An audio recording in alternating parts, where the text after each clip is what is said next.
Branded a gold digger. She wasn't liked. Many people thought she was a hard-nosed American out for what she could get. Labeled a ruthless social climber. Delighted, Your Royal Highness. She made an effort always to acquire both money and status. Denounced as an adulterer who plunged the monarchy into crisis. I think she was the most hated woman in the British Isles. For 80 years, Wallis Simpson has been portrayed as calculating and manipulative. Don't worry about me, I know what I'm doing. Loathed the establishment. If she were what I call a respectable whore, somebody who the prince could occasionally see in secret, I wouldn't mind that. And detested by the royal family. She's unsuitable as a friend, disreputable as a mistress, and unthinkable as a wife! But re-examine the evidence, and a different Wallis emerges. A victim, not a villain. If he abdicates, every woman in the world will hate me. The person in Britain will feel he has deserted them. She did not want him to give up the throne. She was perfectly prepared to step aside. Emotionally blackmailed by a king. We can't be together. If you leave, I shall kill myself, do you hear? Is that what you want? I shall kill myself! She really did not want to be saddled for the rest of her life with this desperately needy child. And almost destroyed by one man's obsession. She thought this was a harmless infatuation which perhaps might end, and she'd got in too deep and couldn't get out. Based upon private letters, diaries, and personal testimony, this is Wallis Simpson's life, from her point of view. People often wonder whether it was a great love story or a tragedy. From her abusive first marriage in America to her second marriage to London, her chance meeting with Edward, Prince of Wales, and his infatuation that would tear her life apart. I definitely think of her as a woman trapped. I do not think of her as a woman who went out to steal the king.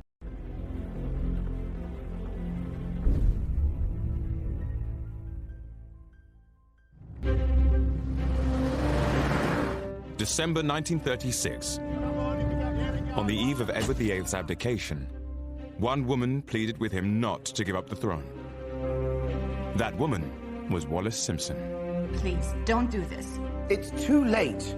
The abdication papers have been drawn up. Wallis was accused of stealing the king from his country. But unknown to the public, she was desperate for a way out, even at the 11th hour. She didn't want to be the one blamed for this man falling in love with her and becoming obsessed by her.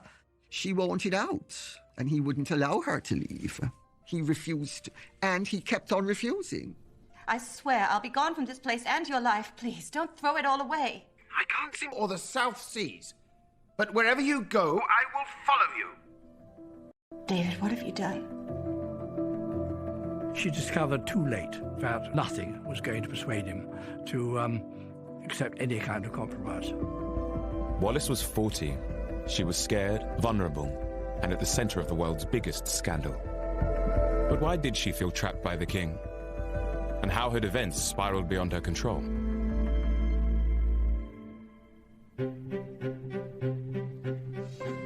Wallis grew up in the U.S. city of Baltimore, the only child of Teakle and Alice Warfield. But it was her aunt, Bessie Merriman, who had the greatest influence on Wallis and inspired her social ambitions. You're about to become a Baltimore debutante, Wallis. You need to make your mark. Her Aunt Bessie always had great social skills, and all of the family had great social skills, including Wallis. I mean, she was brought up very much in traditional Southern mold, and it showed in her demeanor. What did your grandmother say? How will you ever grow up to be a lady unless you learn to keep your back straight? Ow. You need to suffer to get what you want. What do you mean? I mean, you must always have a plan. Aunt Bessie helped raise Wallis when her father, Teakle, was struck down with tuberculosis. Teakle had died young, so he hadn't been able to provide for her. So in those circumstances, Wallis's mother, Alice, had to beg the Warfield family for money. Alice was forced to live on handouts from her late husband's brother, Solomon Warfield. Known as Uncle Sol, he'd made a fortune in the railways. Uncle Sol was very rich, but he wasn't always as generous as he should be. And there's something Rather awful anyway about having to rely on an uncle who doesn't actually have to bring you up, and so you're kind of always a bit at his beck and call. Uncle Sol's money did help pay for Wallis to attend a good school. They prepared their girls to enter Baltimore society. It was here she became best friends with roommate Mary Kirk. So, this is it. I'm packing it all away. Mary, did I ever tell you how my mother taught me to swim? She carried me to the edge of the pool and then dropped me in the water just over my head. Then and there I learned. Sink or swim. Oh, I love Mrs. Astor and Mrs. Vanderbilt. Mary, now is not the time for fools and the trappings of little girls. We need to make our mark. She grew up very much with a sense of wanting to climb to where she felt she belonged. And I think this is why money and financial possessions of any kind, meant so much to her throughout her life, because she had this sense of deprivation when she was growing up. She felt she was owed them, but she didn't have them. She was trying to ape, to emulate, to be part of that society, but she was just on the edge of it and longing to be included in it. While at school, Wallis was known for her sense of humor, hard work, and focus. She wasn't classically beautiful, but she oozed confidence and charm, and she loved to flirt. She liked the guys, and she made no secret of it, and she had sex appeal and was going to use it. And she was catnip for guys. Men loved her, and she loved men. He's asked you to dance 3 times, and you've said no each time. I don't think he'll ask you again. It's fine with me. He's the handsomest boy here. But he doesn't have any money. Shame on you, Wally. Nice girls just don't say that. So what? So no nice dresses? No lovely apartments? Not even an automobile?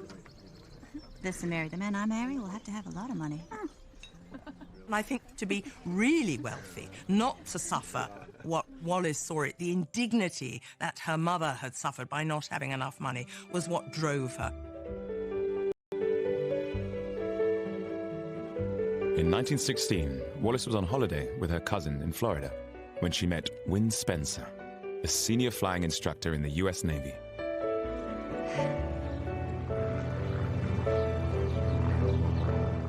Win Spencer was dashing and charming and good-looking, and, like all bad boys, he had the aura of danger about him. Look at your target. You're breathing in my ear. I know. Well, stop it. Someone might see you. See me breathing in your ear? Yes, Win Spencer. You're here to help me with my golf swing. Your Uncle Sol likes me. Says I have my feet on the ground. Mm-hmm. Well, that's good for him. My mother says an airman's wife has no permanent home, constant change of station, and long nights alone waiting for her husband to return. What do you say to her? I said that's exactly what appeals. Wallis was just 19. Win was 8 years older, far more worldly and mature than the college boys she was used to. It was a whirlwind romance, and they married later that year. Not exactly the grand marriage her parents might have imagined for her, but she was probably swept off her feet. My attraction to Win is intensified by the glamour and novelty of flying. He and the other officers seem to me to belong to another race of men.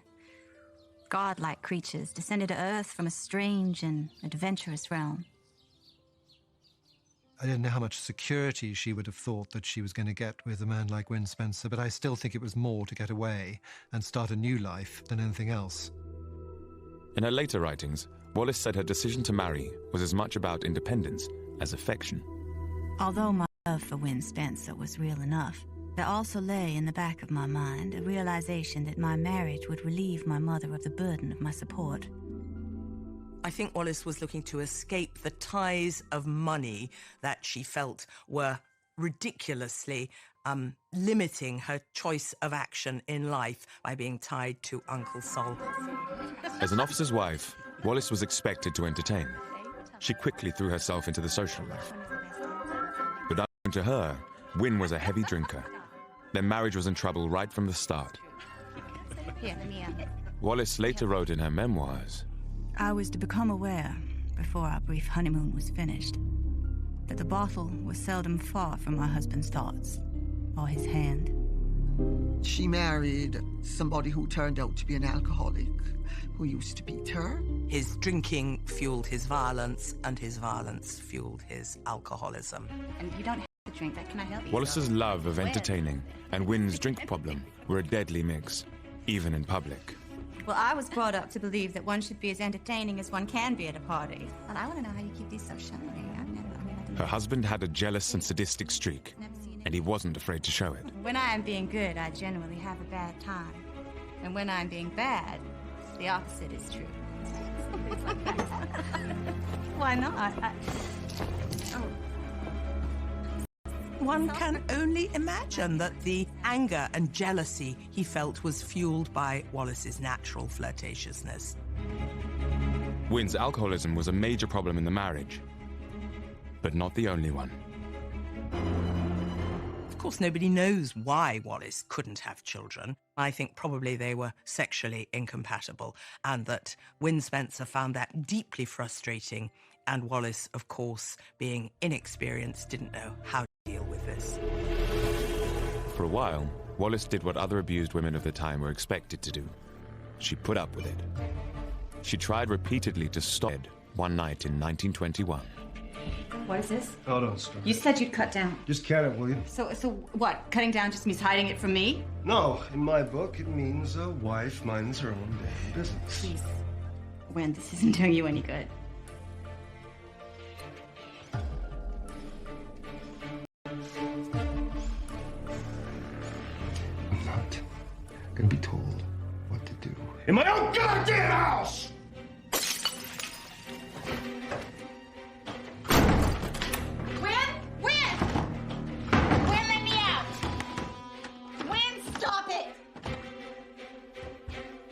I think it was deeply unpleasant, and he was a strong man who wanted his own way. I think you can probably imagine the level of abuse.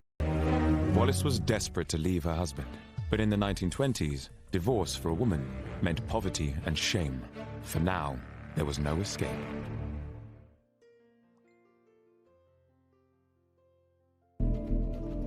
By 1921, Wallis had been trying for 5 years to make a success of her marriage to US Navy pilot Wynne Spencer. But he was an abusive and violent drunk. She later wrote of feeling trapped. I had been brought up with the ancient beliefs that marriage represented ultimate fulfillment for a woman. And the realization that my marriage with Wynne was a failure was more than I could admit to him or to myself. I had to go on trying. Of course, even more difficult to face up to would be the prospect of actually leaving him. Divorce was neither cheap, nor easy, nor straightforward in this era. Of course, it existed, but for many women, remaining trapped in an unhappy marriage was a preferable option, because at least being a married woman, that gave them some level of independence, assuming they had money as well. Whereas if they actually went through with a divorce, they were outcasts from society. Divorce? Wallis, it's unthinkable. Wallis could see no way out. In desperation, she turned to her Aunt Bessie. If you persist in this, you're uncertain. I am trying to save the lives of two unhappy people. How can you urge me to stay in a relationship that's destroying us both? Being a successful wife is an exercise in understanding. Aunt Bessie, You must try again. No. Then agree to a temporary separation. Go away for a while.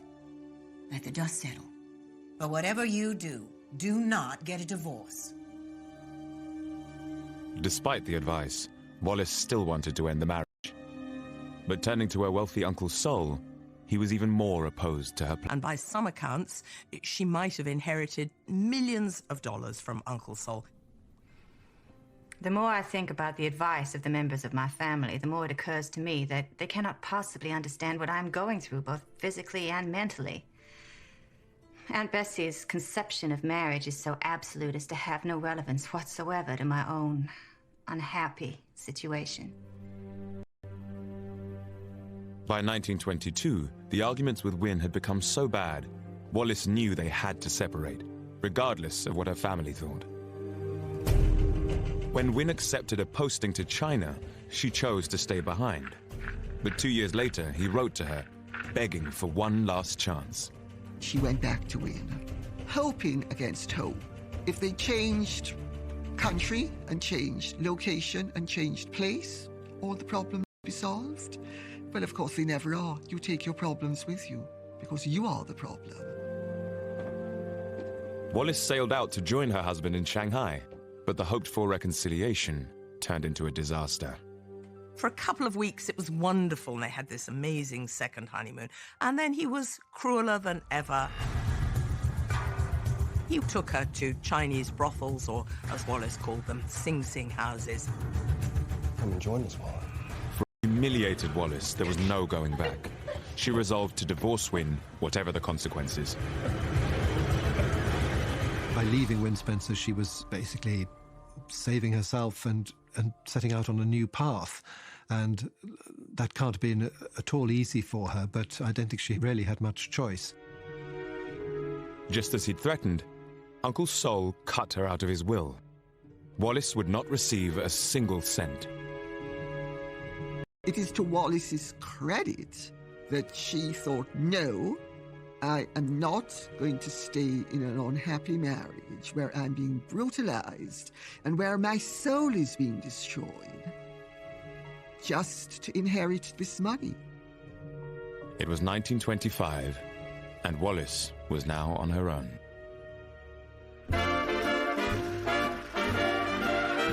Returning to America, Wallis would have to wait another 2 years to be legally eligible for the divorce.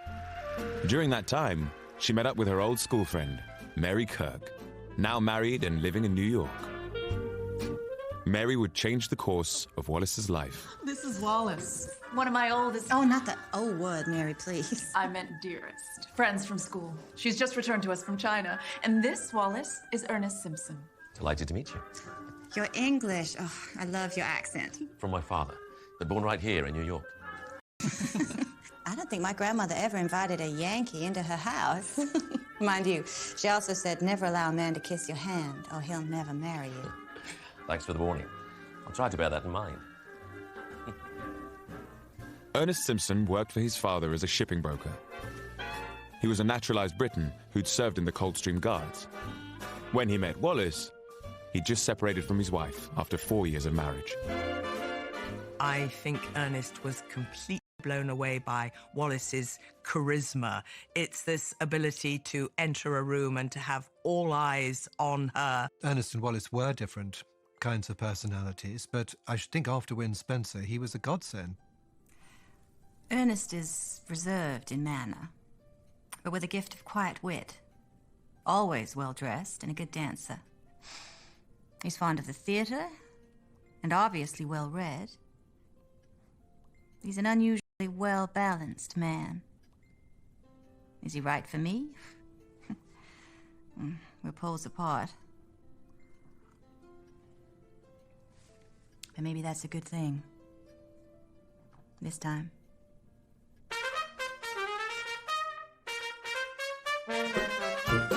Wallis and Ernest's friendship became a love affair. Although she was wary of becoming emotionally involved, he was impatient. By December 1927, Ernest had a new job in the pipeline and plans for a new life. I've spoken to my father, and it's definitely happening. You knew it was coming. I want to run our London offices. So soon? Come with me. You're free, I'm free. We could... In what capacity? Well, as my wife. Wallis, will you marry me? Wallis didn't say yes straight away after Ernest proposed. After all, no woman says yes straight away. She wanted some time to think. This was a big decision. She asked her friends what they thought. And after all, she didn't want to make the same mistake twice. Well, if you're having doubts... Doubts are a luxury, Mary. Do you love him? I'm very fond of him. And he's kind, which will make a contrast to you-know-who. I think I shall settle into a fairly comfortable old age.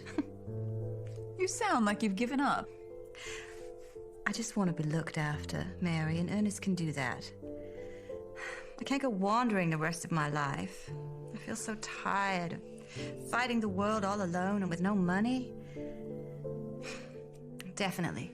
The best and wise... The opportunity to start again in London because of his English parentage, and I think she hoped to put the past behind her, to entertain, to make a new life and a new start. Ernest and Wallis moved to England in 1928, marrying in Chelsea on the 29th of July. They moved into a spacious flat at 5 Bryanston Court, just off Marble Arch, taking on a maid, a cook, and a chauffeur. Both were determined to make a success of life in London. Thank you, Cynthia. That'll be all. But Wallis knew they were outsiders. She felt her American confidence and assertiveness might work against her. What is it, darling? I was just thinking about my mother. I do miss her. I'll never forget what she said to me about you. My mother? Just after we got married. She said, now let me get this right. You must remember that Wallis is an only child. Like explosives, she needs to be handled with care. I can see where you get it from. She always taught me to speak my mind. I think you should be yourself. Well, that doesn't work here. English women must never forget their second-class status and always remember to bite their tongues. I think Wallis was fairly well aware of the intricacies of the British class system, or if she wasn't when she arrived, she quickly became so. She was very good at sussing out what the form was with those around her. And on the other hand, she did have a natural American frankness, which people seemed to like. And also, because she was American, they would have excused it. Ernest already had society connections from his days as a Coldstream Guardsman. But it was his sister, Maud Carr Smiley, who swept him and Wallis into the scene. Maud Carr Smiley had married into the British and, in fact, Irish aristocracy and had made extraordinary inroads into society. So she was really the stepping stone. She was very eager to help her younger brother, Ernest, and his new bride. I don't believe you. It's absolutely true. We just got talking, and I told her you'd been teaching me about British history. And she said, well, do you? I said, well, badly. At golf, and it gets worse. And then she said, well, you must come to the house this weekend. And that's when the penny dropped. And that's when the penny dropped. She's Lady Sackville West. And you had no idea you were talking to a fanatical bridge and golf-playing aristocrat? Absolutely none. You're such a liar, Wally. And get on in society and establish themselves as interesting people. Ernest and Wallis succeeded. Throughout 1930, their social circle expanded, mixing with the diplomats, bankers, and members of the aristocracy. Those connections would soon change the course of history. They were about to open the door to the most glamorous figure in all of British society. The King's eldest son, Edward, Prince of Wales. Delighted, Your Royal Highness.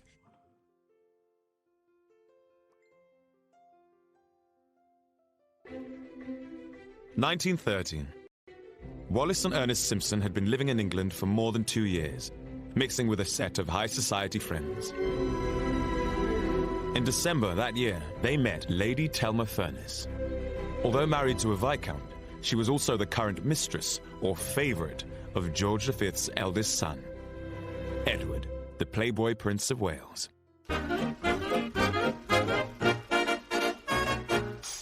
He rather rejoiced in the nickname of the Playboy Prince. He was young, dashing, intelligent, articulate, all the qualities his father rather lacked. He possessed in spades.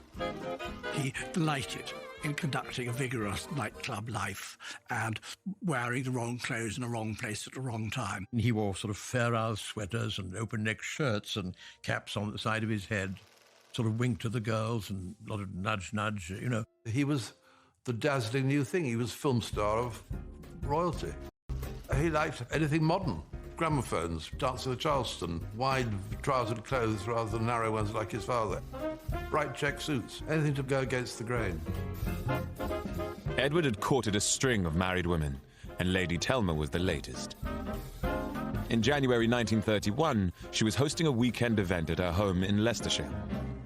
In order to be seen with her, the Prince of Wales always needed a chaperone for their weekends away, and often the chaperones were different people, so Telma thought one weekend she'd invite her American friend, Wallis Simpson, who was newly married to Ernest.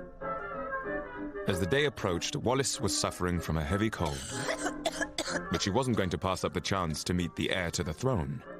Wallis, are you sure you should be going? After what I spent on hair and nails? Come on, Telma. Oh, show me again. So, you put your foot behind you, and then this. Well, I just don't think Americans are built for curtsies. Can't I just make him a cocktail? Protocol, Wally. Oh, shush. The prince doesn't give... This was an enormous achievement for both Wallis and Ernest, and I think it's really important to understand that at this stage it mattered hugely to Ernest, who was a snob as far as he was concerned. To be introduced to the Prince of Wales was the pinnacle of his achievements. He was terribly proud of that. For the Simpsons, the day was memorable, but for the wrong reasons. When introduced to the prince, known as David to his family and friends, Wallis was typically forthright. Told you, like a darn freezer. Always skimping on the fires. Stiff upper lip means frozen upper lip. David, this is Mr. Ernest Simpson. Pleased to meet you. And Mrs. Wallis Simpson. Oh, no, please, please. Delighted, Your Royal Highness. My goodness, your hand is like ice. You must be missing your American central heating. I'm sorry, sir, but you disappoint me. In what way? Well, every American woman who comes to your country gets asked the same question. I'd hoped for something a little more original from the Prince of Wales. We're not so cosseted over here. We rather enjoy a bracing blast. Now, I do hope you enjoy your weekend. Why did I say that? He famously addresses this remark about things to do with central heating and all that sort of thing, and she was quite provocative with him. Wallis feared she'd overstepped the mark. You can imagine what a treat it was to meet the prince in such an informal way. I hope I didn't upset his sensibilities. In my experience, it is important for an American woman of my generation to be a bit different. Or in any case, interesting. Oh well. I doubt we shall see or hear of them again. But the Simpsons did get to see Edward again. Just a few months later, Lady Telma invited them to her house once more. And this time, Wallis was determined to make a better impression. Haven't I met this lady before? Cold hands can't curtsy. I trust you are acclimatizing to our chilly lives, free from central heating. Yes, indeed, sir. All the fox furs and cocktails do help. Good. Wallis was surprised and flattered the prince had remembered her. She was keen to get to know him better. Maybe we could invite the prince over for a cocktail one afternoon. Are you out of your mind? Oh, you're right. We'd have to build up to it gradually. I didn't mean that. Best to do it through Telma. He's the Prince of Wales, Wallis. Why on earth would he want to come to us? In fact, Ernest had underestimated the calendar, and in June that year, they were even presented to the king. Now, this is extraordinary for a divorcee to be presented at court, and it was only because of Telma encouraging Wallis, and Telma even lending Wallis her clothes, that she was able to be presented to the king. Following the ceremony at Buckingham Palace, the couple bumped into the prince again. By now, Wallis was bold enough to extend an invite.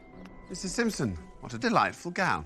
But, Your Highness, I understand that you thought the lights made us all look ghastly. I had no idea my voice travelled so far. Please, allow me to make it up to you. Could I offer you a lift home? Well, thank you, that would be perfect. Would you like to come up for a drink before continuing on? I'm afraid I have an early start in the morning. But I would very much like to see your flat one day. I'm told it's charming. It might give me some ideas to brighten up the fort. If you'd be so kind as to invite me another time. Of course. Please. But 6 months later, it was Edward who would extend the invitation. In January 1932, he asked them to a weekend gathering at his own home, Fort Belvedere in Windsor Great Park.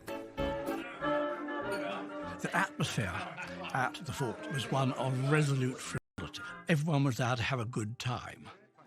Well, here we are, darling.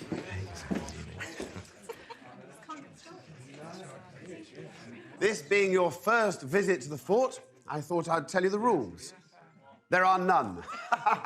Stay up as late as you want, get up when you want. David, I feel like dancing. Put on a record.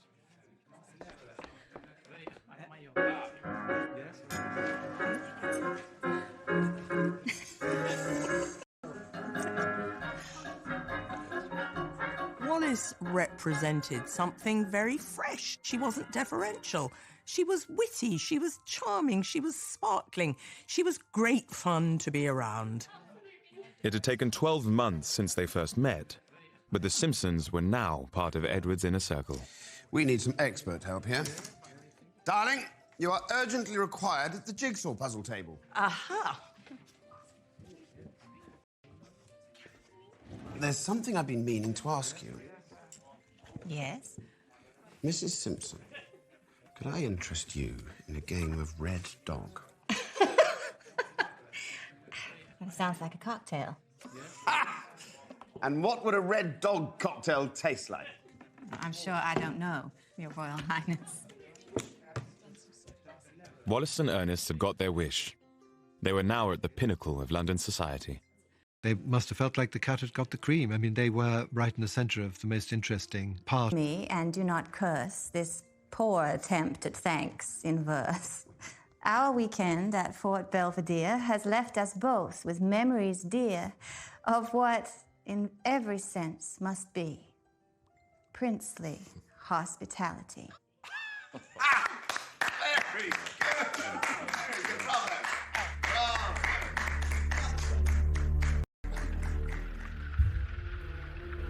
But just as they reached the top of the social ladder, the Simpsons' finances suffered a dramatic downturn. The Great Depression of the 1930s was tightening its grip, and Ernest was feeling the squeeze. No, the shipping industry certainly suffered, and Ernest was constantly short of money, to the point where actually they thought they couldn't afford to keep on the flat at Bryanston Court. Ernest took out personal loans from his company, but reserves soon ran dry. He tried to rein back the couple's spending, but that led to tensions between them. The real problem that Wallis faced was not whether or not she could fit into this group and make her mark within it, which she certainly did. The real problem was finding the money to pay for it, to reciprocate. And, of course, that was something that, on Ernest's income, they couldn't begin to do. Why did you do that? Because having a chauffeur is simply one luxury too far. I've given him his notice, and that's that. Think how it will look to everybody. Thought you didn't give a damn about convention. We don't want to change our way of living now that we're all installed and meeting new people? Well, yes, but What? we're going to have to cut back on the soirees. For God's sake, Wallis, join the real world. You know what's going on out there. We're not the landed gentry like your new pals. You may not have noticed that I am out all hours working. People's businesses are collapsing left, right, and center. It's affecting everybody. Yes, and us too. Despite the rows over money, the couple kept up their efforts to remain part of London society. They continued to throw raucous parties at their flat. Edward was a regular visitor, often entertaining other guests long into the night. He liked to play the bagpipes and kind of march in and out of the rooms doing that, and it wasn't probably exactly what everybody was expecting, but I'm sure it was all huge fun. I don't know. What is he doing? So these are bagpipes. The what? This is for you. Bagpipes. This is Oh, David, stop it! Oh, my. Never. Although the prince was still seeing Lady Thelma Furness, their relationship was starting to peter out. He was getting bored. and she knew it. The prince was fundamentally fickle. For Thelma, the timing couldn't have been worse. She was about to travel back to America to be with her sick mother, leaving Edward on his own for months. What's the matter? Come on, tell me. I think the prince is losing interest in me. Don't be silly, Thelma. You're still the Princess of Wales. He's gonna be lonely while I'm away. Wallis, won't you look after him? See he doesn't get into mischief. He'll be busy. Busy missing you. But of course, Thelma, I'll look after the little man. Thelma made the great mistake of asking her good friend Wallis to protect her interests and entertain the Prince of Wales while she was away. God, talk about folly. In Thelma's absence, the prince's relationship with Wallis changed dramatically. Even though he counted her husband as a friend, he was clearly attracted to her. They had interests, genuine interests and connections on a human level that neither one had realized before. And Wallis's great gift with him as well was he could speak about things to her and she listened and she responded. I am curious, Your Highness, to know what a prince's working day consists of. Really? It'll just bore you. On the contrary, I couldn't be more interested. Imagine having to make 1,000 speeches and never once being allowed to say what you really think yourself. It must be very difficult. Modern age needs a modern monarchy. I just find myself frustrated and blocked at every turn. You know, Wallis, you're the only woman who's ever shown any interest in my job. Of course, Edward lapped this up. It's wonderful for him. And he finds in Wallis somebody who's deeply and totally sympathetic and prepared to listen, however boring it is, however much time it takes. In her memoirs, Wallis would later recall this moment as a turning point. It was as if a door had opened on the inner fastness of his character. What I now saw in his keenness for his job was not dissimilar to the attitude of many American businessmen whom I had known. I sensed in him something that few around him could have been aware of. A deep loneliness. Soon Edward would... He fixed upon her with an obsessive compulsiveness that swept everything else aside.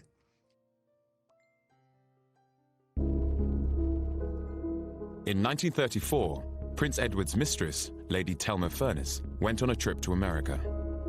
He immediately switched his attentions to her friend, Wallis Simpson. Over the next few weeks, Edward attended a series of dinners and parties at the apartment Wallis shared with her husband, Ernest. As they got to know each other, he used to love going round to their flat and having drinks and things, and he felt very sort of comfortable and happy there. The Simpsons had once both craved the prince's attention.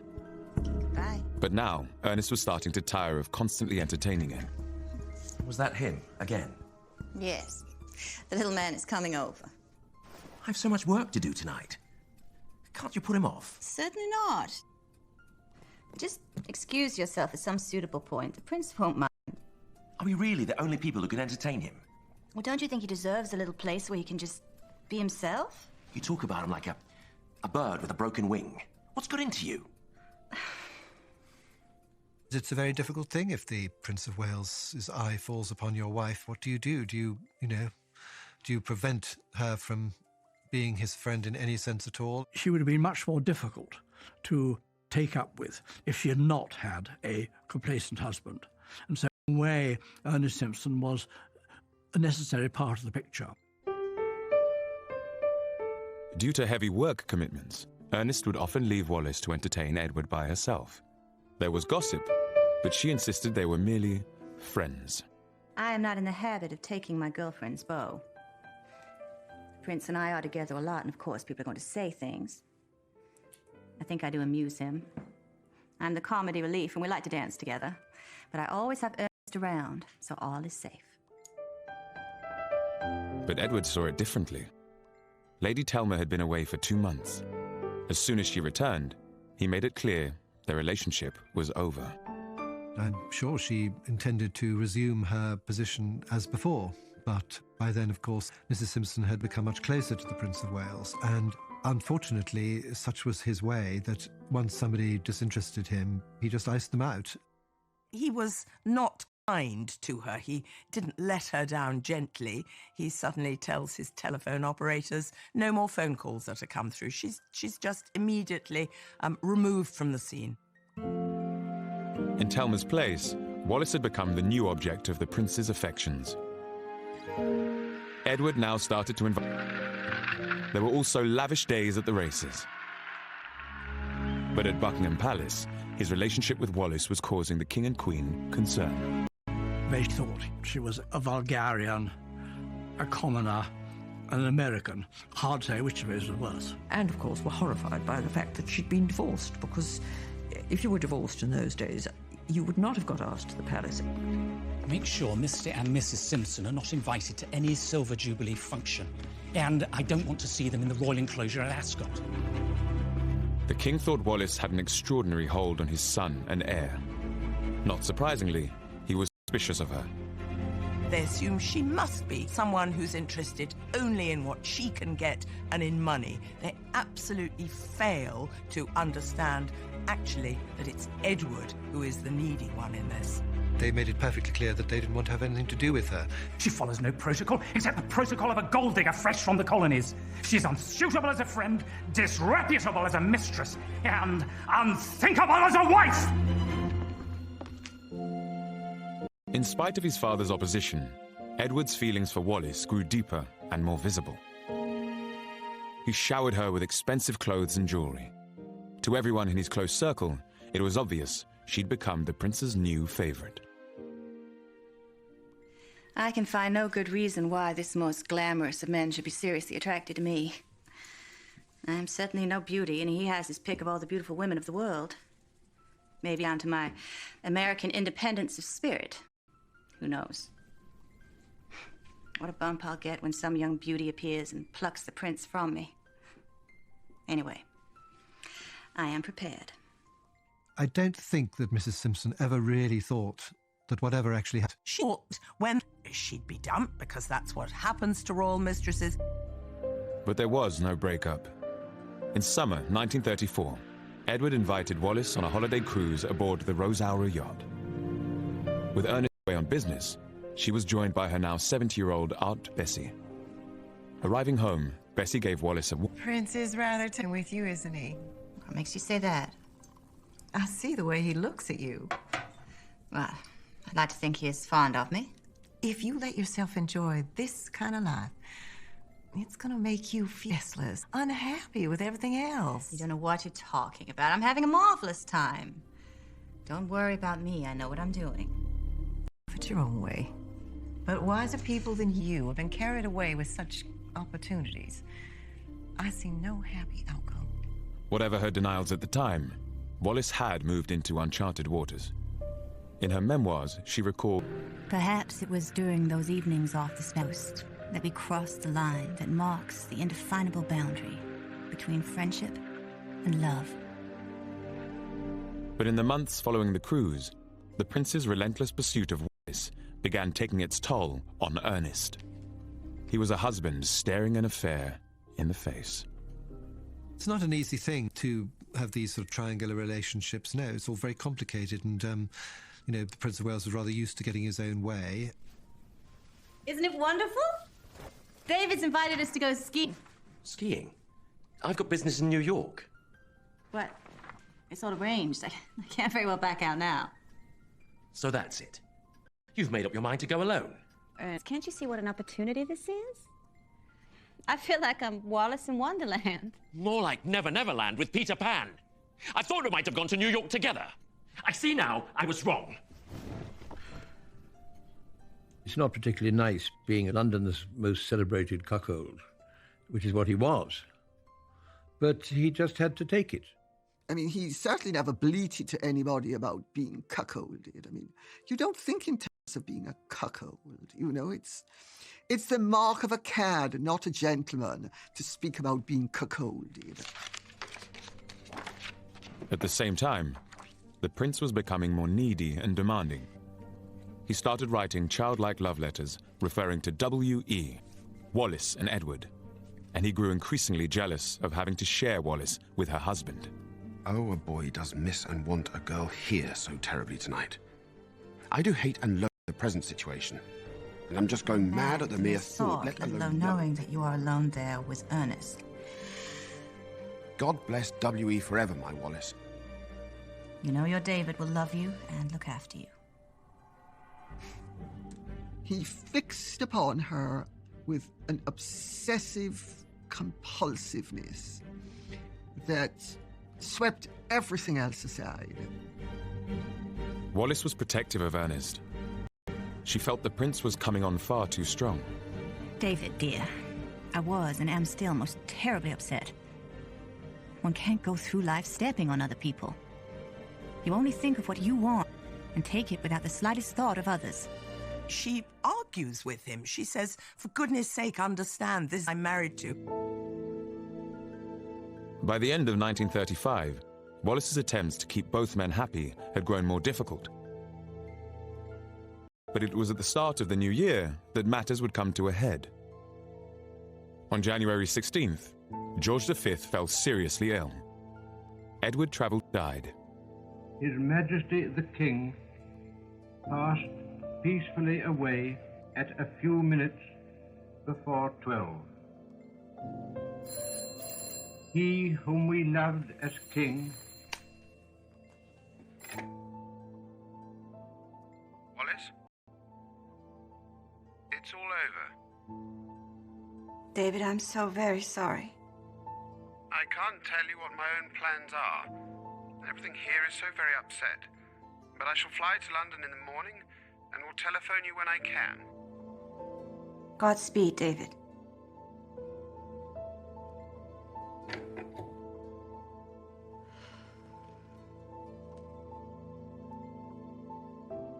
God save the king. I suspect that is the last time we shall be hearing from him. I think she thought it would end now because it would no longer be acceptable for her to be the mistress of a king. But it doesn't happen like that because actually Edward's need for her is greater. It's pathological. It's obsessional. Edward tightened his grip on the woman he loved. As he prepared to be crowned king, he was determined that Wallis should be his queen. Britain was about to be engulfed in crisis. If the government is opposed to our marriage, then I am prepared to go.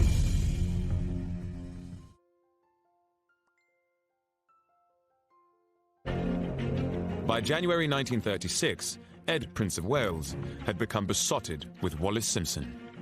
He bombarded her with gifts and obsessive love letters, even though she was still married to her husband, Ernest. When his father, George V, died, the prince inherited the throne. According to ancient tradition, the news of the accession was read out in public. God save the king! Edward had invited Ernest and Wallis to watch the ceremony with him from St. James's Palace. As Ernest stood in the background, Wallis had a front row seat. Do you have a good view? Costumes are so fancy. Like a pack of cards. All this, your life is going to be very different now. Of course it will. Nothing will change my feelings for you. But David, everything around you is going to change. Can't you see that? The scrutiny, the expectations. Nothing will ever be the same. Edward and Wallis had been in a relationship for at least a year, but the British public knew nothing of it. Edward's friend, Press Baron Lord Beaverbrook, had persuaded Fleet Street to suppress the story. But for the select few who were in the know, Edward had made a terrible misjudgment by being seen with Wallis. They included Tory MP Duff Cooper. Here is the extract from my father's diary about the proclamation. This is just the kind of thing that I hope so much he won't do. It causes so much criticism and does so much harm. Already people are beginning to talk about her and to criticize him. If she had been a single American girl, they would have viewed it quite differently. But it was the fact that she'd already been divorced and she was married to somebody else. Now as king, Edward's need for Wallis grew stronger than ever. I have had to be at the new king's beck and call, being the only person he really has to talk things over with, and I am implored on all sides not to leave him, as he is so dependent on me, and I'm considered to be a good influence. But it is quite seductive to her when people start telling her that she's actually quite a good thing, that Edward is now a reformed character, that he's disciplined, that he's turning up for meetings on time. And she thinks, well, maybe I could have a role to play. But Wallis was leading a double life. Amidst the excitement of being so close to the new king, she still had a husband. She was becoming increasingly torn. David is lonely and needs companionship and affection. Otherwise, he goes wrong. Ernest has, of course, been marvelous about it all. He has the makeup of a saint and far too good for the likes of me. But by March 1936, Ernest couldn't bear sharing his wife any longer. While Wallis was away in Paris, he went to confront the king, accompanied by his friend, the Reuters news chief, Sir Bernard Rickerston-Hadd. Edward's response stunned them both. Does she know you're here? Of course not. Far more expedient to decide this between us. It seems quite clear to me. Choose between the two of us. Sit down, Bernard. I want you to hear this as well. What are your intentions towards her? You sound like a dowager aunt. I only have her interests at heart. And you think I don't? How can you? Tell me this. Do you intend to marry her? Do you think I'd be crowned without Wallis by my side? Listen, Ernest, we both want the same outcome. Security for Wallis. Give her a divorce, and I promise to stand by her no matter what. Now, old man, do we have an agreement? Ernest had no idea the king had plans to marry his wife. He was torn between loyalty to the throne and a sense of pride in his own wife. And when it came to the point, he really put loyalty to the throne first. The husband, if he's a gentleman and his wife is prepared to have an affair with the king, the protocol is that he steps aside. Wallis found out about the king's demands as soon as she returned from France. Ernest, and she didn't want to marry David. She wanted to keep the status quo. She wanted to be Mrs. Ernest Simpson, mistress of the Prince of Wales, then of the king. But the king had made his decision, and Ernest felt powerless to fight it. Wallis, too, could find no way of changing Edward's mind. Over the coming weeks, she began to accept that divorce was inevitable. I have been under a most awful strain with Ernest and His Majesty for the past year and a half. It is not easy to please, amuse, and placate two men, and to fit into two such separate lives, which is what I've been trying to do. Ernest will find his feet. He is a strong and noble character and a wonderful friend to me, and I feel he should have the chance to find happiness again. Ernest moved out of the couple's London flat in the spring of 1936. But in recently unearthed private letters sent at this time, their continuing deep feelings for each other are evident. My dearest Wallis, I think something in me quietly died when I closed the door of the flat for the last time this evening. I have no tears left to shed. I know that somewhere in your heart there is a small flame burning for me. Guard it carefully, my darling, and don't let it go out. If only in memory of the sacred, lovely things that have been. Someday I pray God will fan it into a blaze again. And bring you back to me. Too late. Ernest and Wallis recognize what they've lost and what they've thrown away. In Wallis's desire to reach for the stars, she's burnt herself. She's reached for too much. And I think she realizes that too late, that she's spoiled the relationship she had. With Ernest gone, Wallis felt she had to move on. She started spending more time at Fort Belvedere, the king's private residence in Windsor Park. Over the coming months, their love affair now blossomed. but was still kept secret. Edward wouldn't be satisfied until they were man and wife, and their relationship made public. It's got to be done. Sooner or later, my Prime Minister must meet my future wife. Oh, David. This idea. They can't stop me from marrying you, Wallis. Oh, stop it. I've said it time and time again. I know for them the idea is impossible. Rest assured, my darling, I will manage it. Persuade the establishment, and he was doing little to help his case. There are certain rules as to how monarchs are supposed to behave, and Edward VIII did not obey those rules. Official government papers sent to the king would often return with ring marks over the pages, where cocktail glasses had been set down on them. And both Edward and Wallis often spoke freely about private government business, causing damage and gossip. The king often asks me to read him government papers from the dispatch box. It helps him unravel what's going on. She's right, you know. It is all so dreadfully complicated. But I've said to him, he's the one who has to master the points in them, not me. It's all right, my darling. I'll soon have it all down, tickety-boom. I know you're a sweetheart. The careless table talk soon reached the ear of the Prime Minister, Stanley Baldwin. The relationship between the government and the palace was particularly important at this time because it was a time when the general population upheld the royal family as guardians of British virtue and decency and duty. And these were things which Edward was not embodying.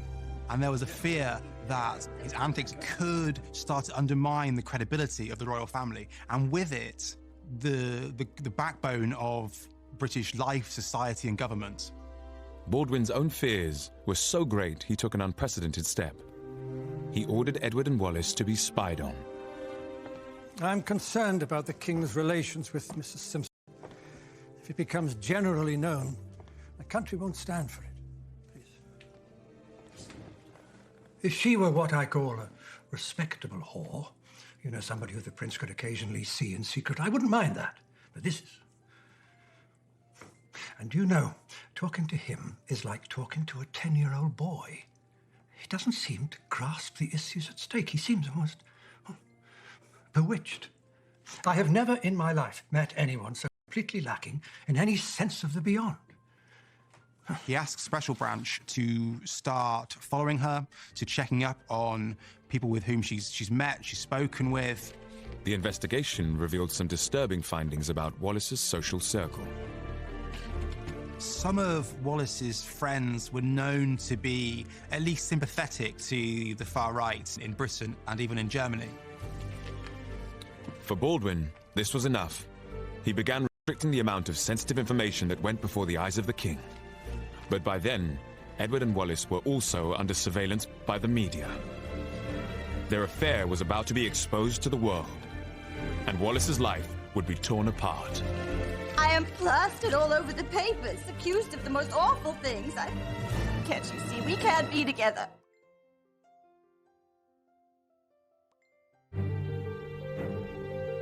In August 1936, Edward took Wallis and a group of friends on a cruise of the Adriatic Sea. The British press kept to their self-imposed code of silence.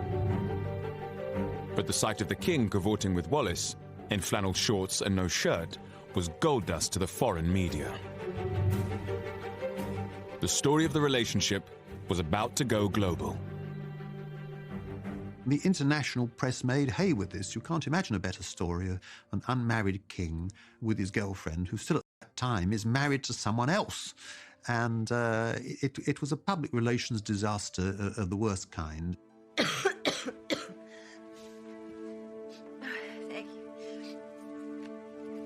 Following the cruise, Wallis was laid up in bed with a heavy cold. She only learned of the newspaper reports from a set of clippings sent by her Aunt Bessie. The American press had whipped up a royal scandal and blamed it all on her. She hadn't really faced up to the appalling social consequences that would ensue from her relationship with the king. And I think when it did happen, her first reaction was, oh my God, what do we do about it? And I think quite genuinely, let's call it a day. This is all too damaging, too difficult. Don't let's go on any further. Panicked by the coverage, Wallis pleaded with Edward to end the affair. Have you seen what they're saying about me? It's just awful for words. Some cheap dinner table conversation. David, we can't go on. I just want it to end. Don't be silly, darling. I am plastered all over the papers, accused of the most awful things. I can't do this. I'm going back to Ernest. Have you lost your mind? It was better with him. Safer. What are you talking about? I shan't stand for it. I need you here by my side. David, can't you see? We can't be together. You and I can only create disaster together. I shall never give you up. Never! Darling, please. Be realistic. You know I sleep with a gun under my pillow. Oh, David, stop it. If you leave, I shall kill myself, you hear? Is that what you want? I shall kill myself! I think if we're looking at how Wallis felt at this point, she was almost distraught at how it had played out. She really did not want to be saddled for the rest of her life with this desperately needy child. She thought this was a harmless infatuation, which perhaps might end, but would be very nice while it lasted. And she'd got in too deep and couldn't get out. Events were now moving quickly. Shortly after away from the king, and depressed about the continuing hostile gossip, she once again begged him to reconsider their future. David, dear, this is really more than you or I bargained for. Do you still want me to go ahead, as I feel it will hurt your popularity in the country? Isn't it best for me to steal quietly away? I can't help but feel you will have trouble in the House of Commons and may be forced to go. I can't put you in that position. I feel like an animal in a trap. There are many instances of her writing to him saying, please, please leave me, please leave me. It's not going to be good for you, it's not going to be good for me, I'll be hated forever if and it's just not going to work, and he just wouldn't leave her. The day before her divorce, Wallis felt she'd lost control of her life. She was in turmoil. I really can't concentrate on anything at the moment. I've had so much trouble and complications with everyone, and I feel small and licked by it all. I can't think what sort of a mess I'm leaving for. I feel sorry for myself. I feel sorry for the king, and I don't understand myself, which is the cause of all the misery. She was being propelled and catapulted in a direction that she did not want to go into. On October the 27th, Wallis was granted her decree nisi. Although it would take another 6 months for the divorce to be finalized, Edward's plans to marry her gathered pace. But now their relationship came under even closer government scrutiny. The wife of the king becomes the queen, and therefore the person whom the king marries has to be acceptable to the people. Now, who determines whether the king's wife is acceptable to the people? The answer is the elected government, and that was represented by the Prime Minister Stanley Baldwin. And Baldwin took the view from the beginning that she would not be acceptable as queen. If the government didn't like who the king wished to marry, they always had the option of resigning en masse and forcing some sort of constitutional crisis. As opposition to the marriage mounted, Edward's press secretary, Alec Harding, took soundings from establishment figures. He then wrote to Edward, saying the government would absolutely not accept Wallis as queen. Wallis, something rather serious has happened. I had intended to keep it from you. Read Harding's letter. It's utter impertinence. He says the government is meeting to discuss us, and that I should be warned of constitutional implications. To use rather a good American expression, they're going to give me the works. I think he's trying to do the right thing. He's warning you that the government will insist that you give me up. They can't stop me, Wallis. I will marry you. Fighting, then it would just mean tragedy for you and catastrophe for me. I am going to send for Mr. Baldwin to meet me at the palace tomorrow. If the government is opposed to our marriage, then I am prepared to go. Edward had realised that he was going to have to choose between Mrs. Simpson and country, and there was absolutely no flicker of doubt in his mind that his choice was going to be Mrs. Simpson. She wanted out, and he wouldn't allow her to leave. He wouldn't allow her. He refused, and he kept on refusing. Everything is going wrong and more wrong, and I'm very tired with it all. Knowing David as I do, I am doubtful that anyone, including me, can change his mind. But if I stay and my pleas fail, I will always be accused of secretly urging him to give up the throne. She was sensible enough to see it was a very rocky road ahead. And I think she genuinely did not want to marry him. Having been warned of the looming constitutional crisis, Edward summoned Prime Minister Baldwin to Buckingham Palace. Neither man was prepared to give ground. The government would not object to you having a mistress, but we cannot countenance you marrying her. Now, I would suggest we go ahead with the coronation, and then perhaps you would have some time to reconsider. Prime Minister, I cannot entertain such a proposition. I would be crowned with a lie on my lips. Then I'm afraid I see only 3 ways of finding a resolution. You finish your relationship with Mrs. Simpson and remain king. You marry her against the advice of your government, which would then be forced to resign, or you step down from the throne. The king did not have many options. Baldwin said, you can either give up Wallis Simpson and stay king, or you can abdicate. I've made up my mind and I will not alter it. I will abdicate and marry Mrs. Simpson.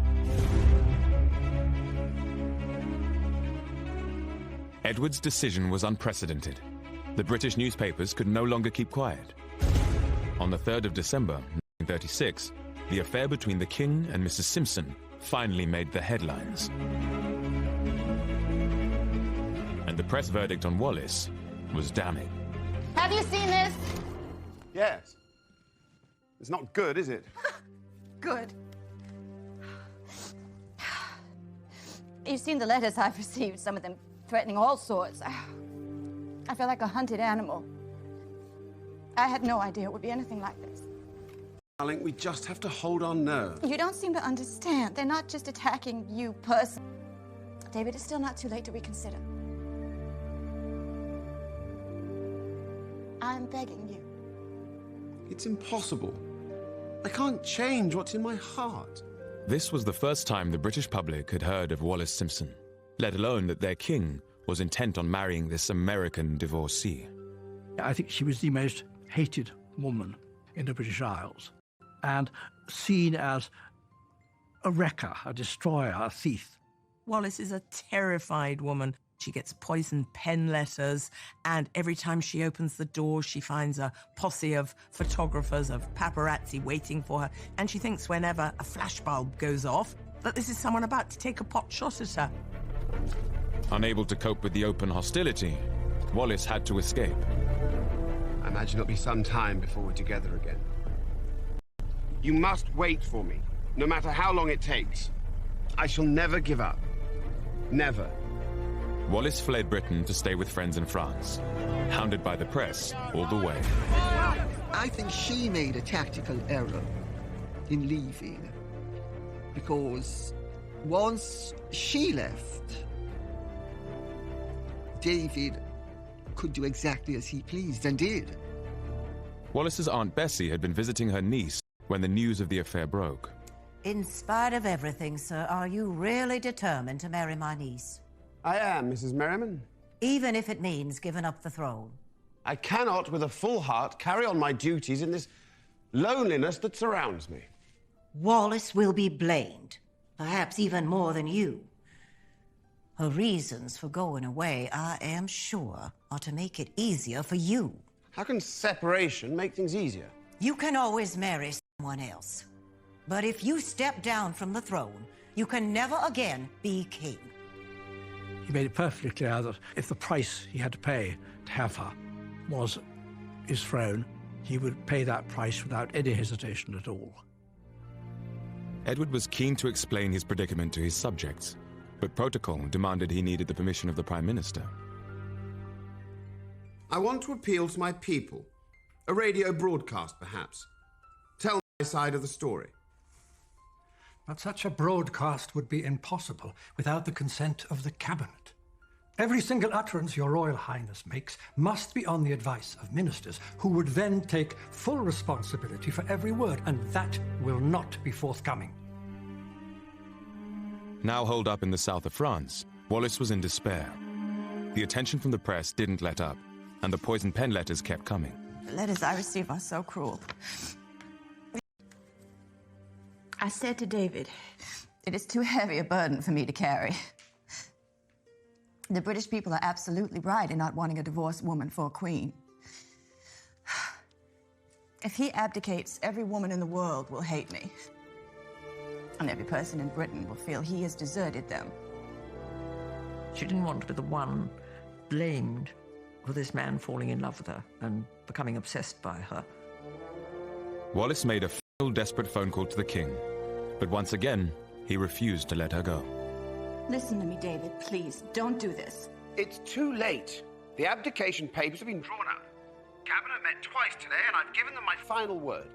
I will be gone from England in 48 hours. David, I'll leave. I swear, I'll be gone from this place and your life. Please, don't throw it all away.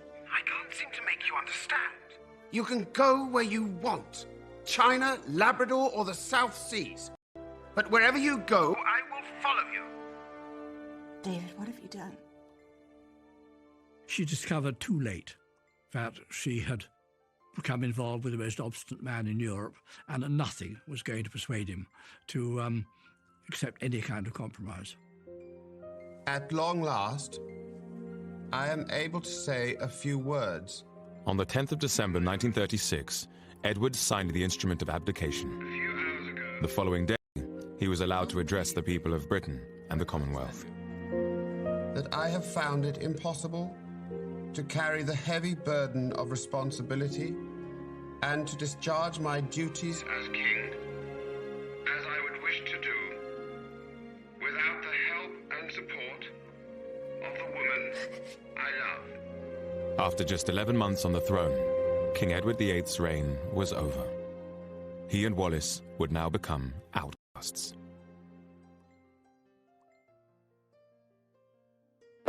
With the UK gripped by a constitutional crisis, Wallis Simpson had begged her lover, King Edward VIII, to leave her and remain on the throne. But he insisted he couldn't remain monarch without her by his side. Following his abdication, Edward was made Duke of Windsor by his brother, the new king, George VI.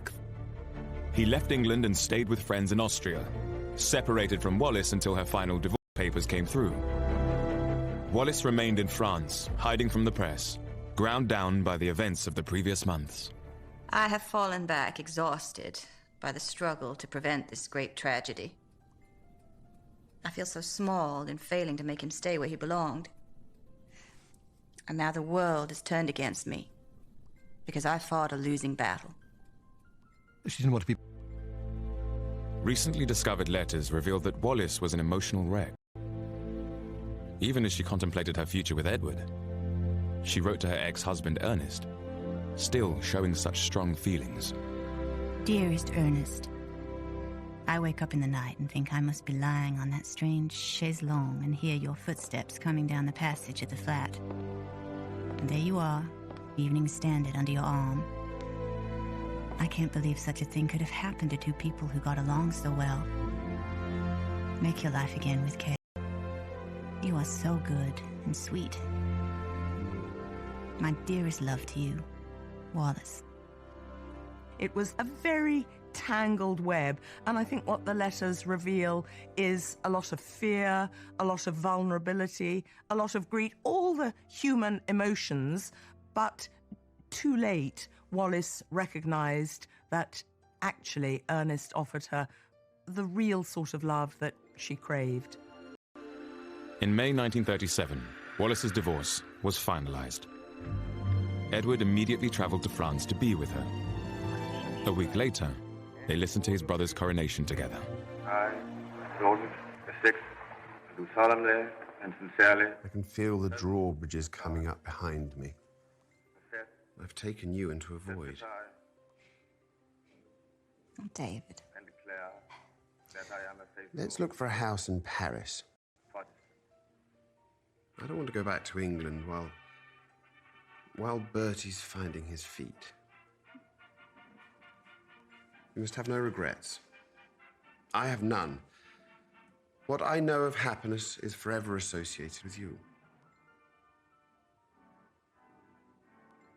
I don't know if she actually looked forward to the marriage, but I think she'd begun by now to realise that it was completely inevitable, because what else could she do? Once he gave up his throne for her, she felt unbound to marry him. As their wedding preparations got underway in France, Edward and Wallis realised just how cut off from British society they'd become.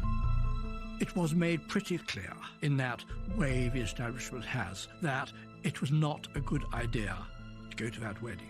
At least he might be allowed to marry her in England. He wasn't. And then he hoped when he was going to be in France, he still hoped that some members of the family would come, and none did. So it was a very sad, disappointing affair. I mean, my heart really does go out to her, you know. She hadn't asked for all this. In a further snub, the royal family decreed that despite the upcoming wedding, Wallis would not be granted the title Her Royal Highness. Wallis, they're not giving you the HRH. Why in God's name would they do that to you? We know your family doesn't approve of me. Here, it's this bit. I hope this painful action that I've been forced to take will not be considered an insult. Well, it blasted well is an insult. To you and to me. The worry on the part of the royal family in Britain was that after all she'd had a pretty rackety past. Suppose this marriage didn't last and she was starting to flaunt her Royal Highness title around American nightclubs with all sorts of unsavoury people. I think he was shocked and horrified to find the extent to which he was ostracised, in which it was made very clear to him he would not be welcomed back. On June the 3rd, 1937, the full extent of the establishment's ruthlessness became clear. Only 7 guests came to the wedding of a man who had been the King of Great Britain and ruler over a quarter of the world. He found a dodgy clergyman who was prepared to come out and perform the wedding, and there were just a handful of friends, and it must all have been extremely depressing.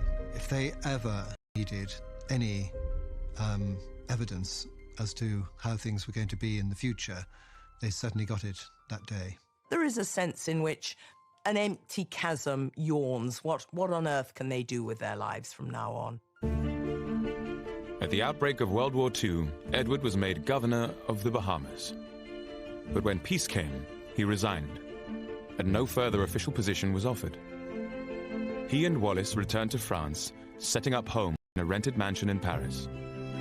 For the next 3 decades, they effectively lived in a self-imposed exile.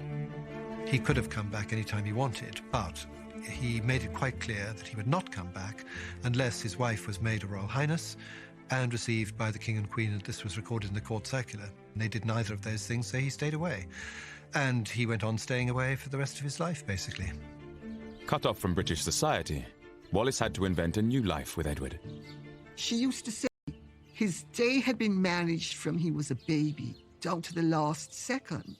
All of a sudden, there were no private secretaries, equerries, lady clerks. There was this tremendous void. And she had to create a way of life for them that filled these voids and filled his diary. And Wallis did just that, coming up with a plan that would take the world by storm. She realized that her and Edward had marketability. They were at the center of what became known as the greatest love story ever told. In the 1950s, both the Duke and Duchess published their memoirs. These became instant bang. It was on their terms. They became fashion icons, invited all over the world as guests on the A-list celebrity circuit. She dressed beautifully with all the best designers, and, I mean, books and books have been produced about the Duchess of Windsor as a woman of style. She was a master at telling couturiers how she should look. I think she was a very great influence on clothes at the time. And of course, American magazines loved her. They were their royalty. After transforming herself and her husband from shamed outcasts to style icons, Wallis had at last found the fame and adulation she desired. Darling, I only ever look left. I don't suppose you know who Marilyn Monroe's publicity agent is. I have all the newspapers each day, and I see she's pushed me off the front pages. Still, we'll soon be back on top. They ended up having a very glamorous life, and it gave him something to do. And this was, in any event, the life that she had been born to and brought up for. And she simply had it on, in some ways, a rather more famous level than she would have had it had she remained Mrs. Simpson. Just as she had learned to do as a child in Baltimore, Wallis always made a memorable entrance and a lasting impression.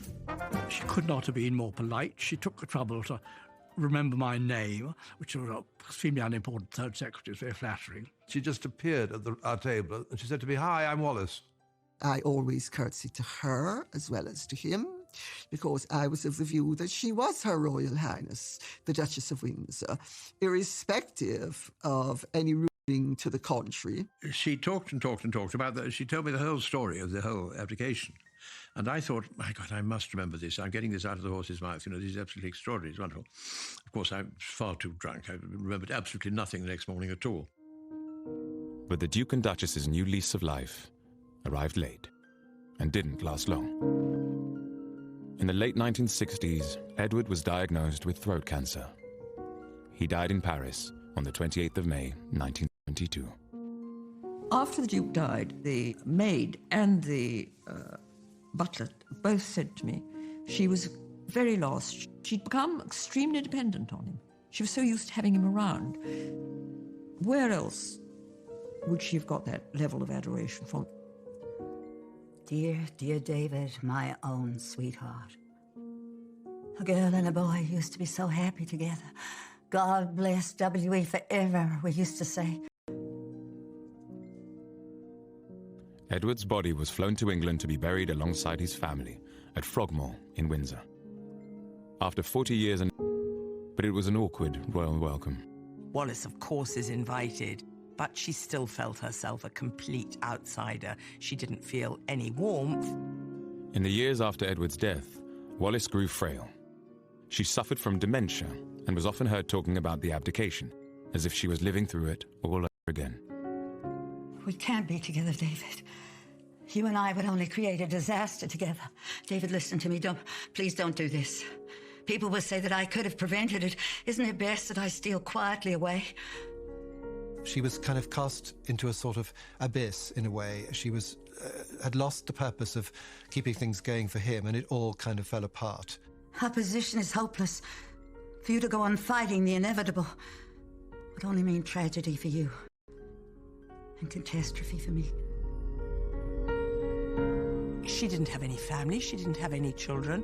She didn't have any close friends. She just had a few hangers-on. In 1975, Wallis suffered a severe internal hemorrhage from which she never fully recovered. The last 10 years of her life were as a virtual prisoner in her own home. On the 24th of April 1986, Wallis, Duchess of Windsor, died, aged 89. I don't think Wallis died a happy woman. I think if she looked back on her life, she felt a sense that she hadn't quite fulfilled the promise she made herself as a young girl. She was honourable and decent, and, you know, she made the best of a bad deal and made as good a job of it as she could. She was taken up by this man who really was not up to her standards intellectually. I think having 3 meals a day with the Duke of Windsor must have been an absolute nightmare. I suppose ultimately I do think it's sad that she didn't aspire to achieving something on her own terms, ultimately always playing second place to a man. He was the open sesame to a new and glittering world that excited me as nothing in my life had ever done before. I sought no place in history, but would now be assured of one. An appalling one, carved out by blind prejudice.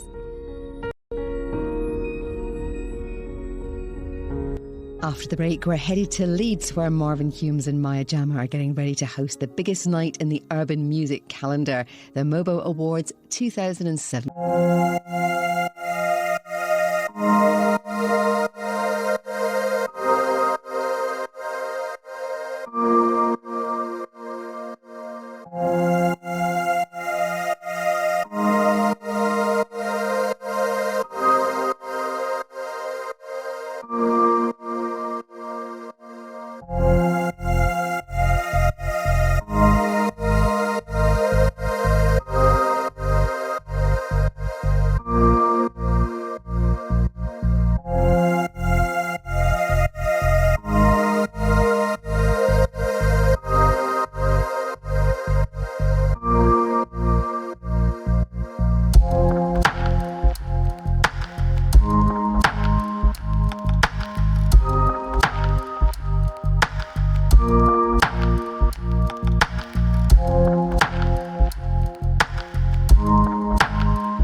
kept on refusing. I swear I'll be gone from this place and your life. Please, don't throw it all away. I can't see or the South Seas. But wherever you go, I will follow you. David, what have you done? She discovered too late that nothing was going to persuade him to accept any kind of compromise. Wallis was 40. She was scared, vulnerable, and at the center of the world's biggest scandal. But why did she feel trapped by the king? And how had events spiraled beyond her control?